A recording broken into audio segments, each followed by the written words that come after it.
तो देश विदेश से निवेश और मालामाल प्रदेश और इसकी तैयारियां जोरों पर चल रही हैं। इसी मुद्दे पर चर्चा करने के लिए इस वक्त खास मेहमान भी हमारे साथ जुड़ चुके हैं। उनका तारुफ आपसे करवाते हैं।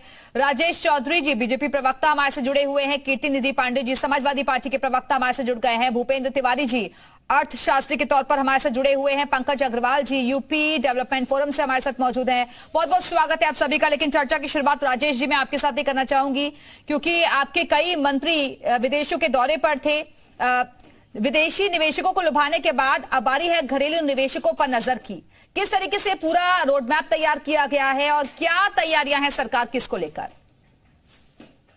देखिए, भारतीय जनता पार्टी की सरकार, योगी जी की सरकार का लक्ष्य है उत्तर प्रदेश को उत्तम प्रदेश बनाना, उत्तर प्रदेश को विकसित राज्य बनाना, उत्तर प्रदेश को देश के जितने राज्य हैं सबसे आगे ले जाकर के खड़ा करना। तो इसी परिप्रेक्ष्य में हमारे मंत्रीगण विदेशों में गए और बहुत बड़ी सफलता। ये ड्रैगन फ्रूट की खेती करके हर एकड़ में हर साल 12 लाख तक कमा लेते हैं।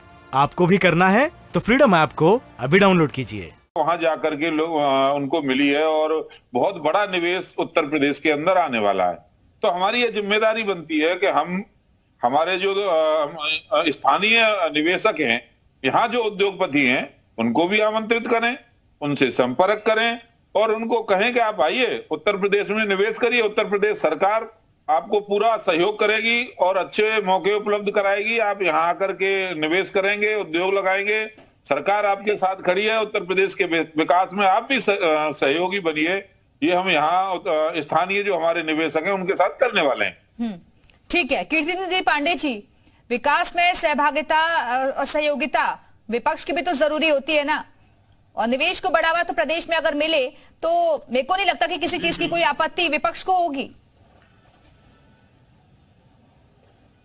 नहीं दिव्या जी, बिल्कुल सही आपने कहा।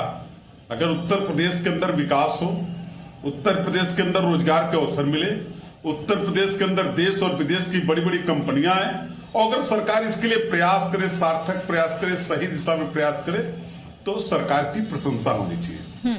लेकिन सवाल कब खड़ा होता है? सवाल कहां खड़ा होता है? सवाल तब खड़ा होता है कि जब योगी पार्ट 1 के दौरान भी तमाम इन्वेस्टर समिति हुए और 3 बार इन्वेस्टर समिति हुए, जिसमें 4.5 लाख करोड़ के एमओयू हुए, 80,000 करोड़ के एमओयू हुए, 60,000 करोड़ के एमओयू हुए और 3 बार में लगभग 6 लाख करोड़ का एमओयू हो गया। लेकिन जमीनों पर क्या है? सवाल तक खड़ा होता है। और अगर जमीनों पे नहीं दिख रहा है तो मंत्री विदेश यात्रा करें, देश की यात्रा करें। मैं फिर कह रहा हूं, अगर इनके प्रयास से, सार्थक प्रयास से अगर कंपनी उत्तर प्रदेश में आए, उत्तर प्रदेश के युवाओं को रोजगार मिले, तो स्वागत है। सभी कंपनियों का स्वागत है, सरकार के प्रयास का भी स्वागत है। लेकिन योगी पार्ट 1 का जो तजुर्बा रहा है वो बहुत अच्छा नहीं रहा इनका। 6 लाख करोड़ के एमओयू में जमीन पे कुछ नहीं दिखा, सब हवा हवाई रहा, इसलिए सवाल खड़ा होता है।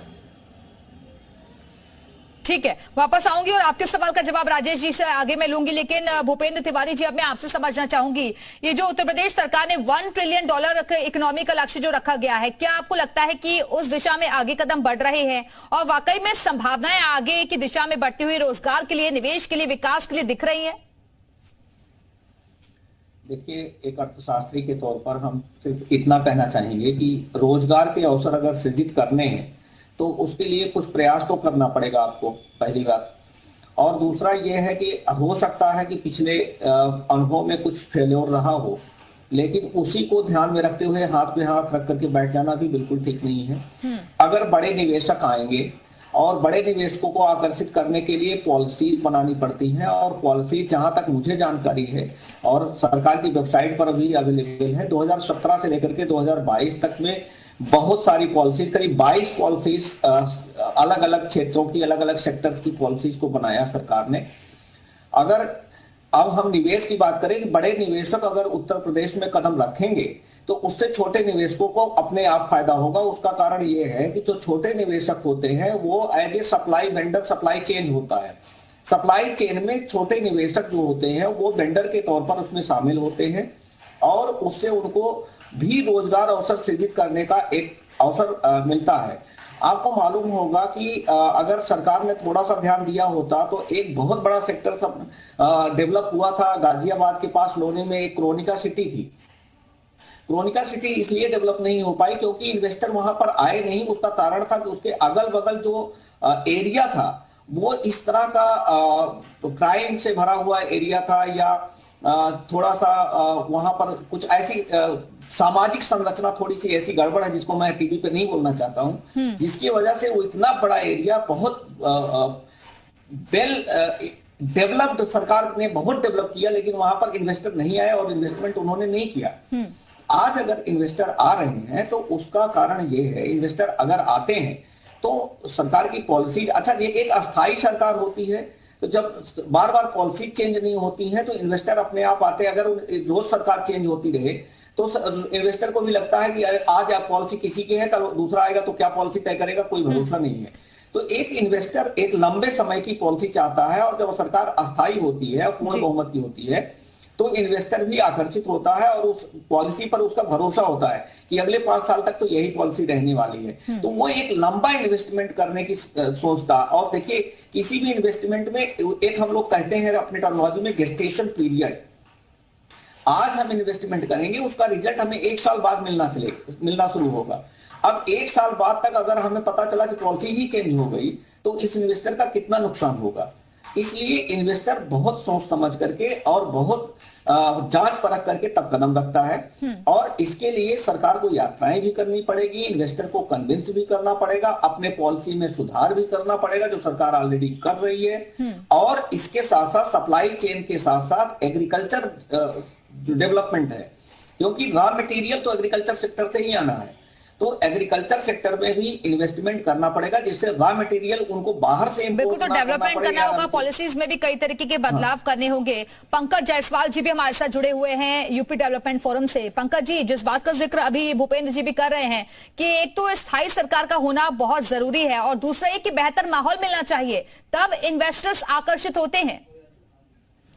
इनकी बात सही है, और बेसिकली हम तो डायस्पोरा कनेक्ट करते हैं। मुंबई में हूं मैं, और हमारा उत्तर प्रदेश डेवलपमेंट फोरम का कम से कम 8 कंट्रीज में चैप्टर है। तो जितने भी उत्तर प्रदेश के प्रवासी गए हैं उनसे जो बातचीत होती है वो परसेप्शन जो है स्टेट को लेकर चेंज हो गया है।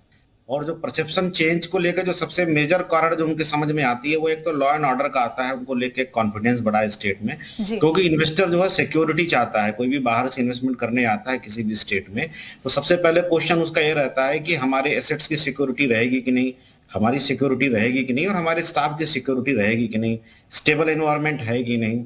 तो उसको दोनों चीज यहाँ दिखाई दे रही है, एक स्टेबिलिटी दिखाई दे रही है, दूसरी सेफ्टी दिखाई दे रही है। तीसरा, इन्वेस्टमेंट के लाने के लिए जो सबसे इंपॉर्टेंट चीज होती थी जो पहले स्टेट में नहीं था, पहले हमारा स्टेट लैंड लॉक था रिवर बेस्ड इकोनॉमी होने के कारण, और अभी जो है ये बिकॉज ऑफ दिस एयरपोर्ट और जो एक्सप्रेसवे जिन्होंने बनाया है तो यूपी का लैंड लॉक टूट गया है।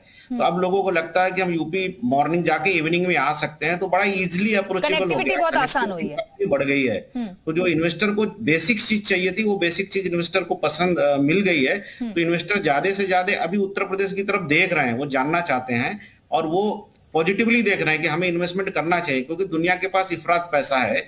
अगर उस पैसे को हम अगर यूपी में खींच लाए तो ये यूपी के लिए एक अवसर है। इवन कोरोना के बाद आप देखेंगे, इवन COP27 जो अपने इजिप्ट में हुआ है, उसके बाद जीसीसी कंट्रीज के पास जो है फ्यूचर नहीं है 10 से 15 दिन के बाद। तो जीसीसी कंट्रीज के जो लोग हैं उनके पास भी एक बड़ी मात्रा में सरप्लस इन्वेस्टमेंट पड़ा हुआ है। वो सोच रहे हैं दुनिया के किस हिस्से में इन्वेस्टमेंट करे।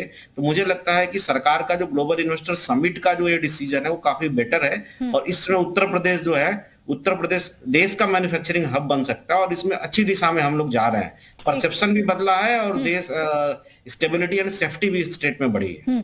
ये ड्रैगन फ्रूट की खेती करके हर एकड़ में हर साल 12 लाख तक कमा लेते हैं। आपको भी करना है तो फ्रीडम ऐप को अभी डाउनलोड कीजिए।